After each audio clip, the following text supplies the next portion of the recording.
아는 분과 함께 중국 식당을 들어갔어요. 그래서 나는 짬뽕을 시켰습니다. 근데 상대방이 짜장면을 시키는 거예요. 그래가지고 깜짝 놀라면서 아니 어떻게 짜장면을 시킬 수가 있냐. 짬뽕을 먹어야지. 어떻게 짜장면 같은 걸 먹냐.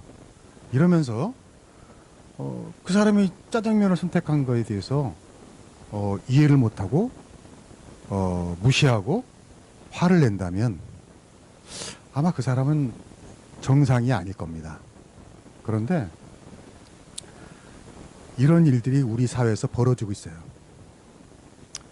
나와 같은 걸 시키지 않았다고 그 선택을 무시하거나 그 선택한 사람을 미워하고 혐오하는 그런 일들이 있더라 이겁니다. 저 같은 경우에는 다른 거 시키는 게 더 좋아요. 저희는 이렇게 중국 식당에 가면 제가 교통정리를 합니다.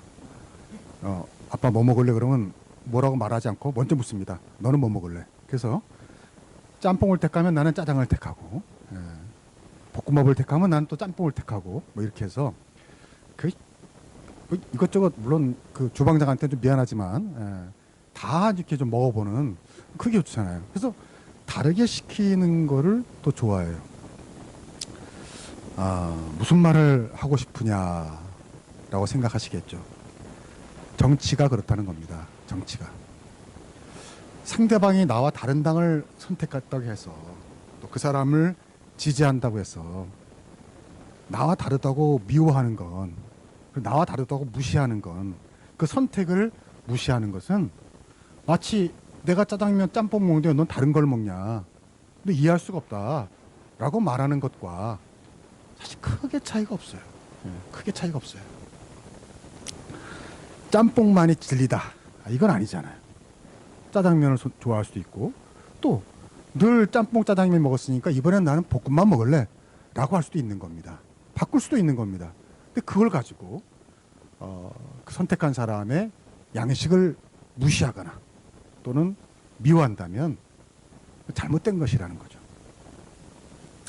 최근 한국 갤럽의 여론조사를 보니까 국민의힘 지지자의 70%가 국민의힘이 좋다. 그래서 국민의힘을 지지한다라고 했어요. 근데 그보다 많은 89%가 민주당이 싫다라는 거예요. 근데 민주당 지지자도 마찬가지예요. 민주당 지지자도 73%가 좋다 해서 민주당을 선택했는데 국민의힘이 92%가 더 싫다라고 해서 선택했다는 거예요. 무슨 뜻인지 알겠죠? 그러니까 내가 지지하는 정당이 좋아서 지지했다기보다는 상대당이 미워서 싫어서 이 당을 선택했다는 그 미운 감정이 더 크다는 거죠. 심지어는 우리가 그렇게 싫어하는 일본보다 더 싫어해요. 상대당은 더 싫어해요. 무슨 말이냐면 증오와 미움이 정치의 원동력이 되고 있다. 이거는 아니거든요. 인터넷에서 어떤 뉴스를 보다 보면 정치랑 전혀 상관이 없어요. 전혀 다른 얘기예요. 그런데 기사를 보다가 맨 마지막에 댓글 좋아 1위 누른 거 보면은 그걸 또 어떻게 신기하게 정치적으로 갖다 붙여가지고 누군가를 모욕하고 조롱하고 허명하고 미워하는 일이 많다는 겁니다. 그런 걸 볼 때마다 걱정이 돼요. 이건 아닌데. 이렇게까지 이건 아닌데. 여러분, 기독교인들이 이런 것도 좀 걱정하셔야 됩니다. 너무 먹고 사는 일만 걱정하지 마시고, 나라가 이렇게까지 서로 이렇게 갈등하고 미워해서 되겠나, 이런 걱정이 있어야 돼요. 오늘 제가 드리고 싶은 건 성탄절 메시지예요. 성탄절 메시지라는 거는 이 시대에 좀 걱정이 되는 정치 사회에 대한 메시지를 내는 건데, 아무리 기다려도 신문사에서 연락이 안 와서 제가 여러분에게 드리는 거예요. 왜 기독교인들이 그러면 안 되는가? 오늘 먼저 성경 얘기를 먼저 해봅시다. 자, 14절. 자, 제가 읽을게 한번 들어보세요. 그는 우리의 화평이신지라 둘로 하나를 만드사 원수된 것 곧 중간에 막힌 담을 자기 육체로 허시고 그랬어요. 여기 그는 예수님입니다. 그러니까 예수님이 우리의 화평이세요. 그리고 어떻게 했습니까? 둘로 하나를 만들었다. 이 둘은 누굴까요? 둘은 바로 그 당시에 유대인과 이방인입니다. 서로 무척 미워했어요. 유대인들은 그 선민의식이라는 게 있잖아요. 유대인이 아닌 사람은 사람으로 취급을 안 했습니다. 짐승처럼 취급했어요. 근데 이방인들도 마찬가지죠. 유대인을 볼 때마다 저거 참 이상한 놈들이다. 별종이다. 신기한 놈들이다. 이러면서 또 이렇게 무시했단 말이죠. 근데 성경은 말하는 거예요. 이 둘을 하나님이, 예수님이 하나로 만드셨다 그랬어요. 어떻게 해요? 예수님 십자가죠. 십자가. 예수님 십자가로 그 담을 허셨다는 것이죠. 그 몸짓고 피 흘리는 십자가에 달리심으로써 그 원수된 그 사이에 다리를 놔주셨다는 겁니다. 자, 그 다음에 15절로 가봅시다. 자, 법조문으로 된 계명의 율법을 폐하셨으니 이는 이 둘로 자기 안에서 한 세 사람을 지어 화평하게 하시고 그랬어요. 먼저 율법을 폐하셨어요. 여기서 율법이란 정확하게는 율법주의를 말하는 겁니다. 다시 말하면 율법을 가지고 자기 의로움을 주장하는 거예요. 나는 의롭고 너는 의롭지 않아. 나는 선이고 너는 악이야. 이게 율법주의입니다. 근데 여러분, 우리나라가 오늘 그래요. 여야가, 진보와 보수가 서로 이렇게 싸워요. 내가 선이고 너는 악이야. 내가 의롭고 너는 의롭지 않아. 내가 맞고 너는 틀렸어. 이런 생각으로 싸운다는 거예요. 이게 율법주의예요, 이게. 근데 아니거든요. 우리는 다 죄인입니다. 이걸 깨달아야 합니다. 여러분, 우리가 예수 믿으려면 맨 첫 번째가 뭐예요? 나는 의인이다. 나는 죄인이다. 나는 죄인이다. 여기 시작이에요. 근데 죄인인 내가 어떻게 다른 사람 보고 내가 너보다 의롭다고 말할 수가 있습니까? 말이 안 되잖아요. 이걸 깨닫게 해주시는 것이 바로 십자가입니다. 그래서 16절부터 18절까지 보겠습니다. 이거는 기니까 혼자 읽으면 외로우니까 같이 읽읍시다. 시작. 또 십자가로 이 둘을 한 몸으로 하나님과 화목하게 하려 하심이라. 원수된 것을 십자가로 소멸하시고 또 오셔서 먼 데 있는 너희에게 평안을 전하시고 가까운 데 있는 자들에게 평안을 전하셨으니 이는 그로 말미암아 우리들이 한 성령 안에서 아버지께 나아감을 얻게 하려 하심이라. 원수였던 사람들이 서로 화평하게 하고, 그래서 어떻게 해요? 한 아버지 하나님께 다 손잡고 나아가게 하는 거. 나아가게 하는 거. 이게 바로 우리의 임무라는 거예요. 예수 믿고 구원받은 사람들이 해야 할 일이라는 거예요. 자, 이렇게 화평케 하는 사람을 19절이 이렇게 진술합니다. 19절 봅시다. 그러므로 이제부터 너희는 외인도 아니고 나그네도 아니고 뭐다? 오직 성도들과 동일한 시민이다 이거예요. 무슨 시민? 천국 시민이에요. 네. 여러분은 서울 시민도 아니고 남양주 시민도 아니고 무슨 부산 시민도 아니고 무슨 시민이에요? 천국 시민이라는 거예요. 예수 믿는 사람들은 천국 시민이라는 거예요. 그리고 하나님의 권속이다 그랬어요. 그러니까 이 복잡한 신분을 15절이 한마디로 정리했죠. 15절도 다시 가봅시다. 15절. 자, 같이 읽읍시다. 시작. 법조문으로 된 계명의 율법을 폐하셨으니 이는 이 둘로 자기 안에서 한 세 사람을 지어 화평하게 하시고. 이 말씀이 너무 중요해서 좀 설명을 드립니다. 여기 세 사람을 지었다 그랬어요. 세 사람. 예수 믿는 우리는 뭐예요? 세 사람인데 여기 세라는 건 카이노스, 그러니까 새로운인데 어떤 새로운이냐면 신선하다 이거예요. 프레시하다 이거예요. 그러니까 여러분, 예수를 잘 믿으면 그 사람이 어떻게 느껴요? 신선하게 느껴져요. 고리타분해서는 안 돼요. 예수 믿는 사람들은 항상 어떻게 한다? 신선해야 한다는 거예요. 이 뉴, 새로운, 새 사람이라는데 이 사람이, 근데 여기 새 사람을 지어 그랬어요. 지어라는 말은 크리조인데 창조하다 이런 말이에요. 주조하다, 만들다, 창조하다. 그러니까 여러분, 여기서 무슨 말이냐면 성경에 보면 이 새 사람이라는 말이 종종 나와요. 근데 두 종류의 의미가 있어요. 하나는 내가 예수 믿고 죄 사함을 받고 이제 새 사람이 되었다 라는 새 사람이 있는가 하면, 오늘 말씀은 그런 뜻이 아니라 전혀 새로운 사람으로 하나님 만드셨다는 거예요. 새로운 사람, 어떤 새로운 종, 새로운, 이것서 메시지라는 성경을 보니까 이렇게 표현하더라고요. 새로운 인류 그랬어요. 새로운 인류, 신인류. 신인류를 하나님이 창조하셨다는 거예요. 그 마치 뭐가 같냐면요. 여러분 그거 아세요? 난 늘 헷갈리는데 그 한라봉, 또 황금향, 천혜향, 레드향. 네, 제가 이거 외우느라고 어제 밤샜어요. 네. 여러분 다 구분하세요? 한라봉, 황금향, 천혜향, 레드향 다 구분하십니까? 못하시죠? 예, 어려워요. 근데 그 중에 제일은 뭔 줄 아세요? 레드향이더라고요. 예, 보니까 제일 비싸더라고요. 그게 뭔가 좋으니까 비싸겠죠. 근데 여러분 그게 뭐냐면 서로 교배해서 새롭게 만들어진 정이죠. 제 기억에는 한라봉이 맨 처음에 있었던 것 같아요. 한라봉. 근데 약간 그건 쉬었잖아요. 근데 한라봉을 그 천향과 교배한 게 황금향이고 또 레드향은 한라봉과 서지향을 교배해서 만든 게 레드향이다 이거예요. 예. 그래서 점점 더 신맛이 사라지고 어떻게 달콤한 맛을 가진 새로운 종을 만들었다 이거죠. 이게 바로 새 사람입니다. 성경에서 말하는 새 사람입니다. 하나님이 새로운 사람, 새로운 인류를 그렇게 만드셨다는 거죠. 더 맛있고 신선하고 영이 있는. 여러분이 바로 새 사람인 줄로 믿습니다. 전혀 새로운 브랜드를 만드셨다는 거예요. 그러면 그 새로운 종으로 만들어진 기독교인, 그 새 사람의 특징이 뭔가? 오늘 성경이 두 가지 말합니다. 하나는 율법을 폐했다. 율법을 폐했다. 또 하나는 화평하게 하시고 화평을 전하는 사람이다. 한번 따라해서 첫 번째 율법을 폐했다. 율법을 폐했다. 두 번째 화평을 전한다. 화평을 전한다. 자, 예수 믿는 사람이 제일 잘못하기 쉬운 게 바로 율법주의입니다. 율법주의. 그래서 예수님이 율법주의에 빠지지 말라고, 율법주의 조심하라고 하신 유명한 말씀이 있어요. 그게 뭐죠? 왜 너희는 자기 눈에 있는 들보를 보지 못하면서 남의 눈에 티를 보고 그거를 빼지 않는다고 뭐 비난하고 무시하고 그러냐 이거예요. 이게 율법주의예요. 이게 율법주의. 내 눈에 들보를 못 보면서 남의 눈에 티를 비난하는 거. 그러나 하나님께서 예수님의 십자가의 죽음으로 우리를 함께 죽고 예수님의 부활로 다시 살리셔서 새 사람, 새로운 인류가 된 기독교인들은 더 이상 율법으로 남을 정죄해서는 안 된다는 거죠.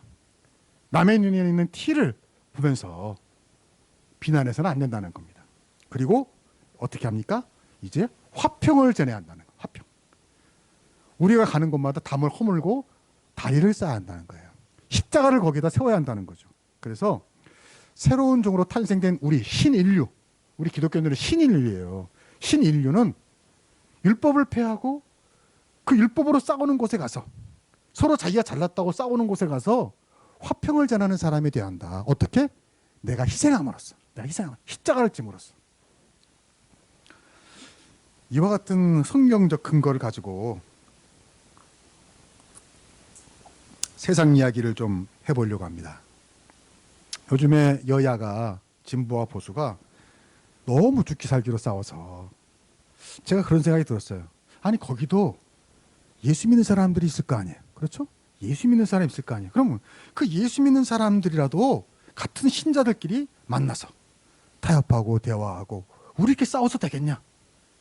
라고 좀 이렇게 뭔가 좀 좋은 것들을 만들면 안 될까 하는 그런 아쉬움이 생겨요. 옛날에는 정치하는 사람에게 사쿠라 그러면 욕이었어요. 옛날에 사쿠라가 뭐냐면 그 가짜 야당이라는 뜻이었어요. 가짜 야당. 그래서 그 당시에는 낮에는 야당하고 밤에는 독재 정권과 붙어서 이익을 취하고 그런 사람들을 사쿠라라고 그랬습니다. 그런데 제가 생각해보면 이제는 사쿠라가 필요한 시대가 아닌가 생각이 들어요. 너무 극단적으로 싸우는 거예요. 지금은 독재 시대가 아니에요. 독재 시대. 여러분 독재 시대 압니까? 옛날에 그 박정희 대통령 서거하고 계엄 사태 선포되고 뭐 광주 민주화 운동 일어나고 이런 시대 정말 살벌했어요. 살벌했어요. 여러분 잘 모르시나요? 저는 경험했어요. 그때 한 번은 제가 성북 기름동에 살 때인데 저희 교회 호엘 형이라고 있는데 그 형이 어느 날 교회 왔어요. 근데 이마에 피를 줄줄 흘리고 왔더라고요. 그 넥타이로 대충 이마를 싸가지고 왔어요. 그래서 깜짝 놀래가지고 형 왜 그래?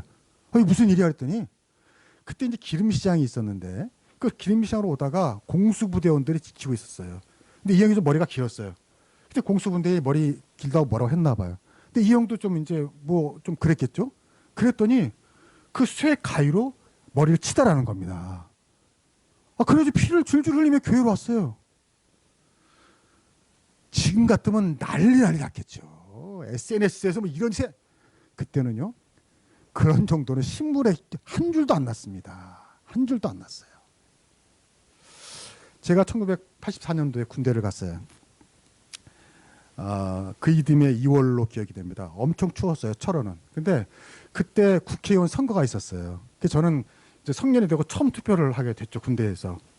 그래서 어떻게 군대에서 투표를 하나 했더니 투표하라고 방이 있어요. 그 방에 들어가서 투표를 하는 거예요. 그래서 저는 뭐 아무도 없는 줄 알았더니 문을 열고 딱 들어오니까 중대장이 거기 딱 앞에 있는 거예요. 깜짝 놀랐어요. 이 책상 앞에서 딱 앉아 있어요. 그 앞에 내가 섰죠. 근데 중대장이 투표용지 있죠. 그걸 다 접었어요. 그래가지고 여당 국회의원 이름만 딱 나오게끔 딱 접어가지고 내 앞에 딱 주더라고요. 이거 무슨 말인지 알겠죠? 볼 거 있냐? 빨리 찍어라 이거죠. 거기를 딱 이렇게 딱 기술적으로 접어 누가 접었는지 이렇게 딱. 근데 그 당시 1등병 이성원은 뭔지 모르게 마음에 이렇게 욱하는 게 생겼나 봐요. 당돌하게도 중대장에게 후보를 다 보고 찍겠습니다 그랬어요. 제가. 아니 뭐 아메까지 모르겠는데 그때는 좀 살벌했던 시대였어요. 민주화운동 데모하다가 군대 강제 진입되고 뒤도새도 모르게 죽을 수도 있는 그런 시대였거든요. 근데 제가 생각해도 그때 무슨 땅인지 모르겠어요. 그래서 내가 그러니까 중대장이 나 이렇게 보더니 소위 썩소 쓴미소를 짓더라고. 어이없다는 듯이 이렇게 씩 했더니 이걸 딱 펼쳐두더라고요. 이거 딱 보니까 이철이라는 게 눈에 떠요. 군대 가기 전에 우리 동네에 왜냐하면 이름이 특이해서 이철 야당 무슨 저거로 제가 기억이 났어요. 벚꽃 있어요? 그 이철을 딱 찍었어요. 그리고 나왔죠. 당당하게. 그 다음부터 이제 그 후에 군대 생활이 어땠는지는 이제 뭐 상상에 맡기고요. 여러분, 그 시대는 그랬어요. 지금 같으면 상상이 안 되죠. 지금 같으면 상상이 안 되죠. 지금은 다릅니다. 지금은 대통령도 잘못하면 데모에서 끌어내리는 게 대한민국이에요. 지금은 민주화 시대라는 거죠. 민주화 시대. 민주주의가 뭡니까? 민주주의라는 건요. 모든 한 표 한 표가 소중한 것입니다. 대학 교수, 무슨 철학자, 똑똑한 사람의 표나 노가다 하면서 학교 가보지도 못한 사람의 표나 동등한 가치를 가지는 게 민주주의예요. 그걸 서로 존중해 주는 게 민주주의예요. 무슨 말이냐면 나와 다른 의견을 가진 사람이 있다고 해서 넌 어떻게 저런 사람을 찍었냐? 너 교양이 그밖에 안 되냐? 너 수준이 왜 그따위냐? 너 생각이 없냐? 라고 무시하거나 비호해서는 그 사람 민주주의에서 살 자격이 없다는 겁니다. 근데 오늘날 어떻습니까? 너무 안타깝게도 내가 너보다 낫다, 내가 옳다, 내가 선이다, 너는 악이다 이러면서 다른 편을 무시하고 조롱하고 미워합니다.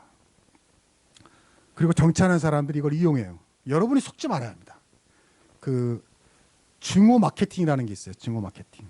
유감스럽지만 인류 역사를 이끌어온 정서 가운데 가장 강력한 힘을 발휘하는 게 이 증오랍니다. 그러니까 증오심을 부추기는 거예요. 지도자들이. 그러면 아주 맹종을 하게 되는 거죠.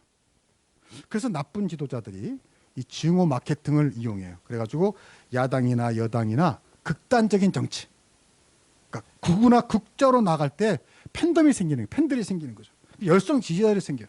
그들이 표를 찍어줍니다. 표만 찍어줍니까? 돈도 보내주죠. 열심히 선거 보내주죠. 그러니까 정치인들이 그런 걸 이용하는 거예요. 그러니까 중간적인 사람들은 매력이 없어요. 돈 별로 안 내요.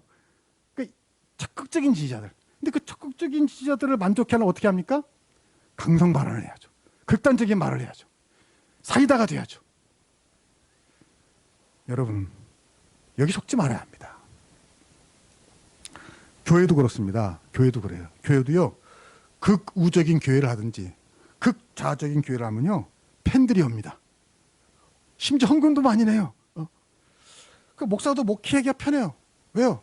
목회 열심히 안 하고 딴짓하고 정치해도요, 그 사람들이 충성합니다. 왜? 자기들이 시원하게 있으니까. 강단에 서가지고 막 열심히 정권을 까든가 아니면 야당을 열심히 까든가 막 하면요, 아멘 할렐루야 막 헌금을 막 내요 진짜. 그런 걸 이용해서 정치적인 교회를 하는 그런 데도 있습니다. 적지 않습니다. 그리고 사실 목사도 편해요.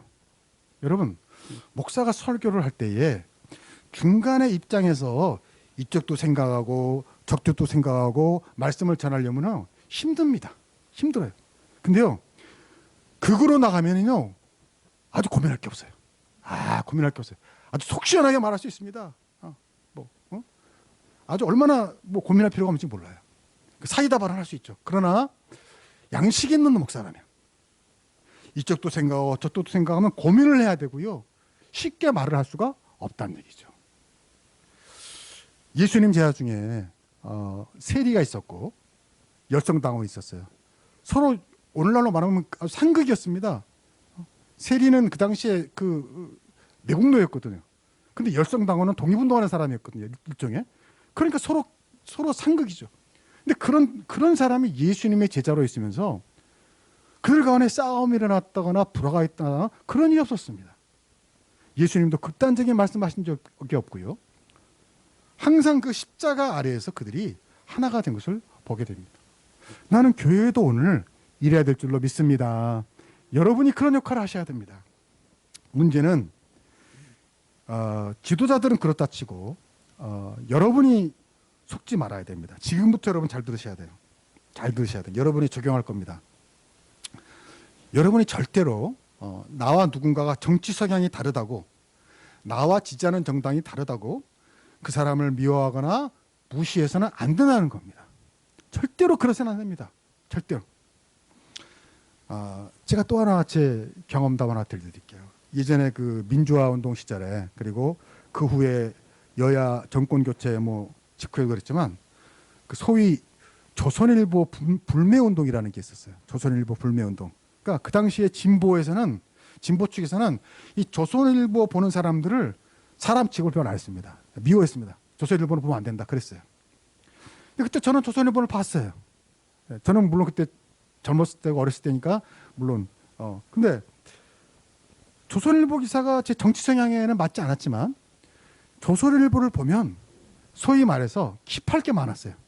이 어려내는 기사가 많았어요. 무슨 말이냐면 다른 신문을 읽으면 그냥 흩어 지나가는데 조선일보는 어딘가 그래도 하나 딴 데서 못 봤다 어떤 미담거리, 좋은 애화거리, 글 쓰는 자료 그런 게 많았어요. 조선일보는. 그래서 나는 그거를 봤단 말이죠. 설교 준비하거나 글 쓰는 데 도움이 되니까. 근데 어느 날 내가 조선일보를 보는데 어떤 사람이 나를 보더니 깜짝 놀라면서 나를 비난하더라고요. 무시하더라고요. 마치 그 눈빛이 뭐냐면, 야, 이런 양식 없는 인간이 있나?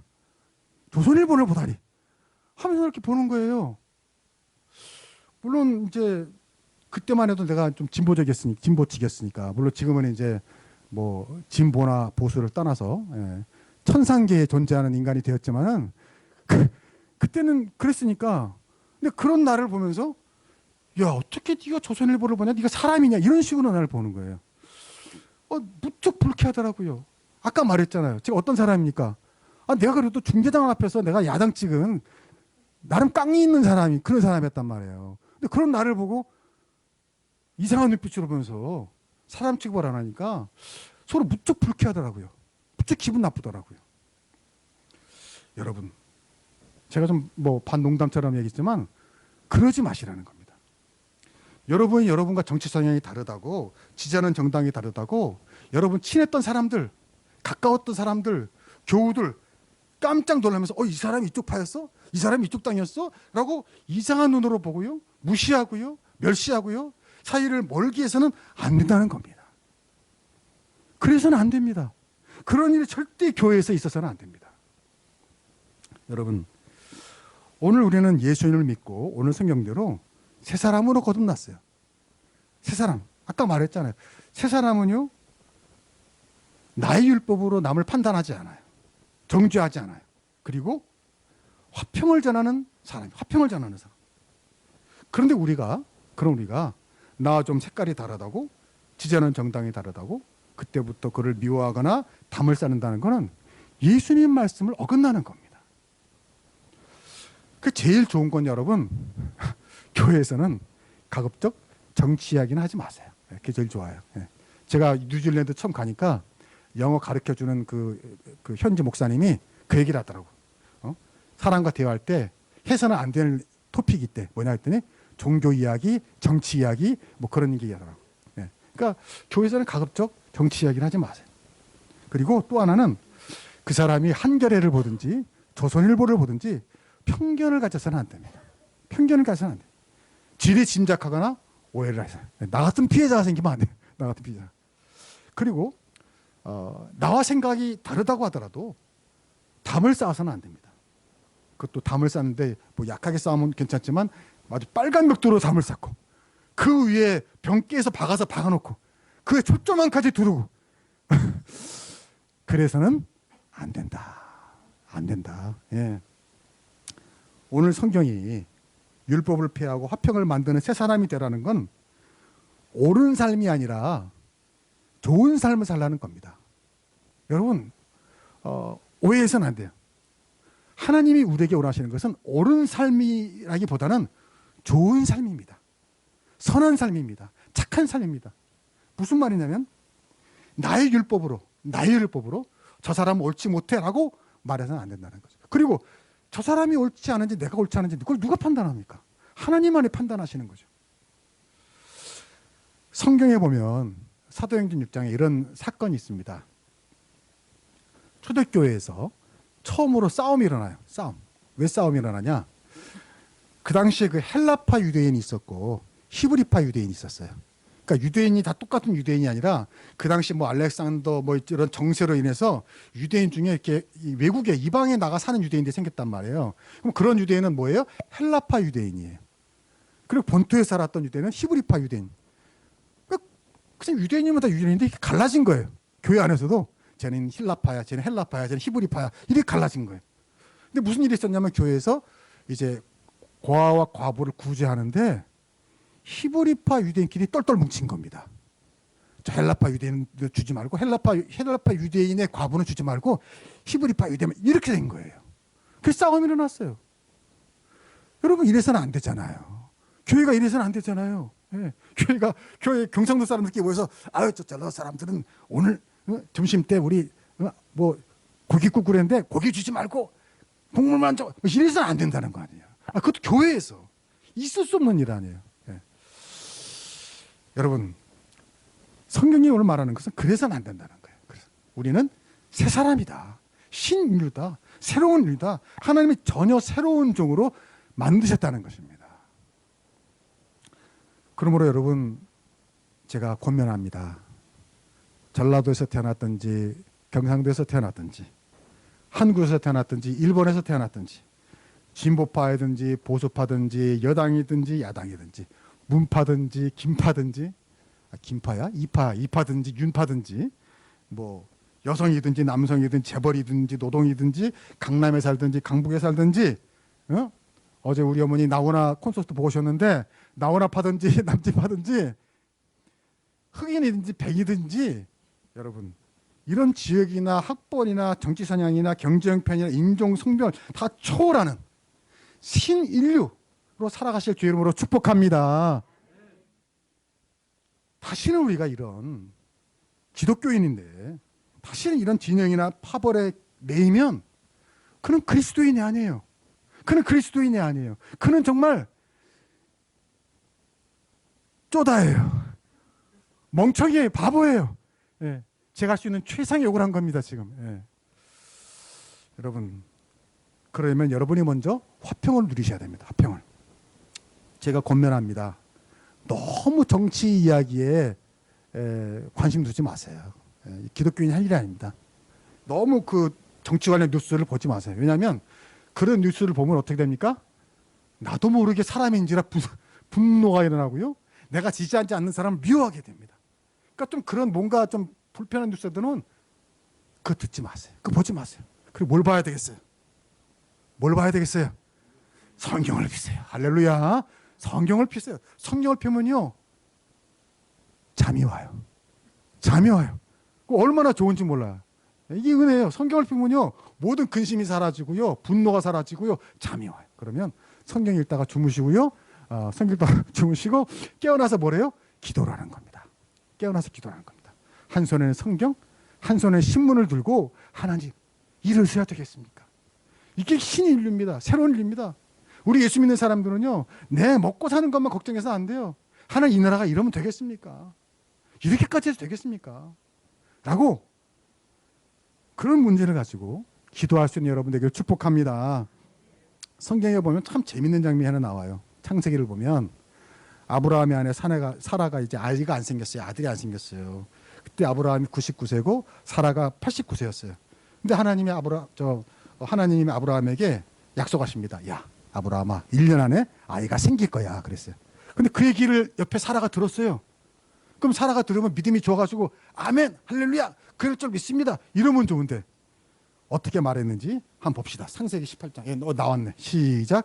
사라가 속으로 웃고 이르되 내가 노쇠하였고 내 주인도 늙었으니 내게 무슨 즐거움이 있으리요. 비웃은 거예요. 하나님 말씀을 두 가지. 하나는 내가 노쇠했고, 또 하나 내 주인도 늙었는데 어떻게 하더라.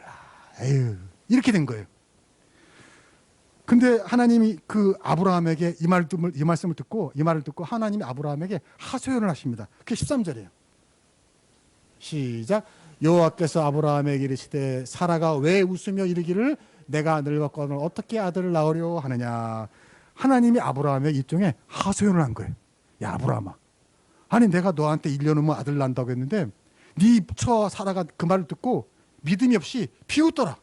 어떻게 이럴 수가 있냐. 내가 늙어서 어떻게 아들을 낳아 이러더라고 라고 하시는데, 여기 보면 참 재밌는 게 있어요. 하나님이 사라의 말을 전하면서 한 가지를 쏙 뺍니다. 뭘 뺐는지 혹시 기억나세요? 나는 누구예요? 사라죠. 내가 늙었거든을 어떻게 아들을 낳으리요. 근데 아까 사라는 하나 더 있었죠. 뭐죠? 내 남편이 늙었는데. 바로 이겁니다. 내 주인도 늙었는데. 근데 하나님 이 말은 쏙 뺀 거예요. 왜? 아브라함이 이 말을 들으면 기분 나빠요? 기분 좋아요? 야부죠. 이거 이 말 아니에요. 점잖게 표현해서 내 주인도 늙었으니지만 사실 이런 거 아니에요. 아유, 무슨 다 늙어가지고 남자 구실이나 하겠어요? 아유, 어떻게 내가 아들을 낳아요? 이런 거 아니에요. 그냥 아브라함이 그러면 기분 나쁘죠. 우리 마누라 그랬어요? 일어나고 이제 싸우겠죠. 전쟁이 일어나겠죠. 너무 재밌어요. 여러분, 하나님은 우주를 다스리시는데 또 한 가정 한 사람만 싸우지 말라고 요거만 쏙 빼고 전하십니다. 여러분, 우리도 이런 사람들이 될 주 이름으로 축복합니다. 우리는 남이 뭐라고 하면요, 더 붙여요. 살을 더 붙여요. 예. 누가 A라는 사람이 B라는 사람에게 아우 저 사람 참 마음에 안 이렇게 말했는데 가서 야, 제가 너한테 무식하대. 너 뭐 이러면서 살을 더 붙여가지고요 원수를 만들어요. 제가 이 말씀을 보고 생각나는 예화가 하나 있어요. 어느 교회에 주일날 그 교회 안수 집사님 한 분이 안 나오신 겁니다. 마치 오늘같이 추원 나와요. 그래가지고 목사님 왜 안 나왔을까? 목사는 또 예배 인도하다 설교하다가도요 꼭 나와야 할 분이 안 나오면 신경 써요. 계속 설교 없어. 왜 안 나왔을까? 왜 안 나왔을까? 뭐 이런 생각이 들거든요. 나중에 안 거예요. 알고 보니까 그 낚시 가느라고 교회 안 나온 거예요. 그래가지고 저 목사님 화가 난 거죠. 근데 옆에 그 낚시간 안수 집사님과 친한 친구 집사님이 계셨는데 그것도 모르고 화를 버럭 낸 거예요. 아니, 안수 집사가 낚시 가느라고 교회 갔다가 에이 그냥 날도 미끄러운데 다리나 부러져라 이렇게 한 거예요. 다리나 부러져 이렇게 한 거예요. 그리고 나서 예배 끝나고 집에 딱 생각해 보니까 아차 내가 그 말을 할 때 그 친구 집사가 옆에 있었구나. 이거 말을 전하면 어떡하지? 이거 내가 너무 심한 말을 했네. 이 교회 시험 들겠네 라고 걱정하겠는데 아니라 다를까. 그 주일날 밤늦은데 누가 쿵쿵쿵 그러는 거예요. 쿵쿵쿵. 이거 올 곳이 왔구나. 아니라 다를까 나가니까 그 낚시 가느라고 교회 못 나온 집사님이 거기 딱 서 있는 거예요. 야, 이거 어떡하지? 아니 놀랍게도 그 집사님이 방글방글 웃으면서 힘줘 손에 과일 바구니까지 하나 든 거예요. 그 목사님이 당황하면서 어떻게 해서 그랬더니 집사님이 그러는 겁니다. 아유 목사님, 제가 오늘 교회 안 나오고 낚시 갔는데 친구 집사가 그러더라고요. 아유 그 날씨도 추운데 왜 낚시를 갔냐고, 옷이나 따뜻하게 잘 입고 갔냐고. 아유 추운데 이렇게 응? 아유 목사님 걱정해 주셔서 감사합니다. 아 나는 그냥 목사님 화낼까 봐 그랬는데 걱정해 주셔서 내가 얼마나 미안한지 몰라요 목사님. 제가 다음부터는요 주의 꼭 지킬게요. 이래가지고 목사님이 서로 화합하고 포옹하고 헤어졌다는 아주 흐뭇한 이야기가 있습니다. 여러분 그러니까 그 얘기는 뭐예요? 그 친구 집사가 어떻게 한 거예요? 똑 부러져라는 말 한 거예요? 안 한 거예요? 안 한 거죠. 그 얘기 쏙 빼고 야 너 목사님이 걱정하더라 임마. 아유, 옷이나 따뜻하게 입고 왔냐고 그런 거예요.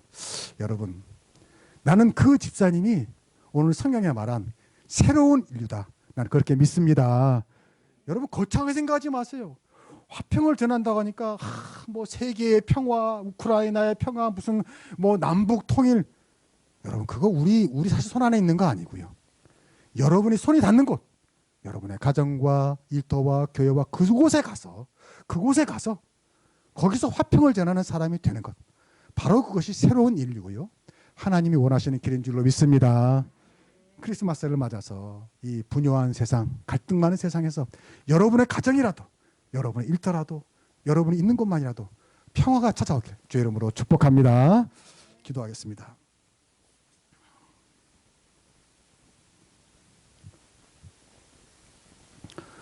하나님 아버지 감사합니다. 미움과 증오, 오해와 편견, 선입견과 독선으로 남을 정죄하고 바보를 만들고 갈등을 만들어 전쟁과 다툼이 끊이지 않는 세상에서 크리스마스를 맞습니다. 크리스마스에 오신 예수님, 십자가에 달려 묵묵히 고난을 당하심으로써 이 땅에 하나님과 인간이 화목하고 사람과 사람이 화목할 수 있는 기회를 주셨습니다. 주님, 저희가 이제 십자가에서 예수님과 함께 죽고 부활하여서 새로운 사람으로 새로운 인류로 거듭났사오니 이제 저희가 가는 곳마다 그곳에 평화가 넘치게 하여 주시옵소서. 나의 율법으로 나와 다른 생각을 가진 사람을 정죄하고 나의 잣대로 나보다 키가 작다고 나보다 키가 크다고 재단하지 않게 하시고 이 세상의 지역의 계급의 성향의 성별을 뛰어넘는 새로운 인류로 살아가는 저희들 되게 하여 주시옵소서.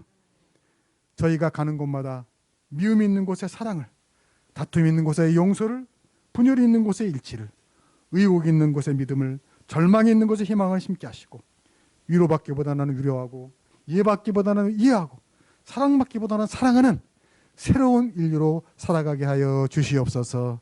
감사하며 예수님의 이름으로 기도하옵나이다. 아멘.